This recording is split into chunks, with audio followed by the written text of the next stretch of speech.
আসসালামু আলাইকুম, কেমন আছেন আপুরা ভাইয়ারা? আমরা যে হাঙ্গাস মাছের হাতুড়ি বানাইম আপনারা সবাই দেখেন। আগে প্লেটখান হাজাই হুজাই লইছি, চেক কেরম দেওয়া যায়। হাজাই হুজাই লনের হরে আমরা চলে যেমন দিয়ে দিলাম হেঁচ কুজিয়া মরিচ তেল দিয়ে একটু লাড়ি সাড়ি লইম। লনের হরে কিরকম কি দিয়ে দিম হলুদ মরিচ ধনিয়া হাতা গুঁড়া রন মশলা লবণ দিয়ে একবার বালা করে লাড়ি সাড়িলাম। দিয়ে দিম টমাটো না দিলে তাঙ্গ বাঙালি কিছু খানে হয় না।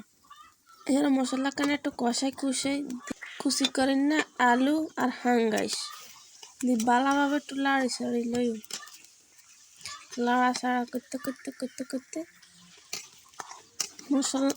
মশলা যখন ঢুকি যাবে ভালো করে তখন দিয়ে দিম একটা হানিখানি ভালো করে দিতে হইব, মশলার গন্ধ না থাকে।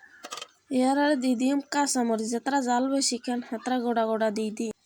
এর দিয়ে দিম রনের কোয়ান রন খাইতে পছন্দ করি এটার লাই। আমরা যাতে বাচ্চারা জাল কম খায় হাতরা গোড়া মরিচ দিয়ে জাল বেশি খাইয়েন। এর রাঁধতে রাঁধতে রাঁধতে উতলাইতে এক জল হইতে দেন তেল বাসি যাই বুরফে দিয়ে দিবেন ধনিয়া হাতা দেন একটু একটু গেরান কর। এরা লয়ে লাইছে ফেলে মা গো মা তো অনেক জিরবেরানি হয়ে গেছে, রান্না করতেন কেরম লাগছে একটু কমেন্টে জানিয়ে দিন। আর চ্যানেলখান ভালো লাগলে একটু সাবস্ক্রাইব করে দিন।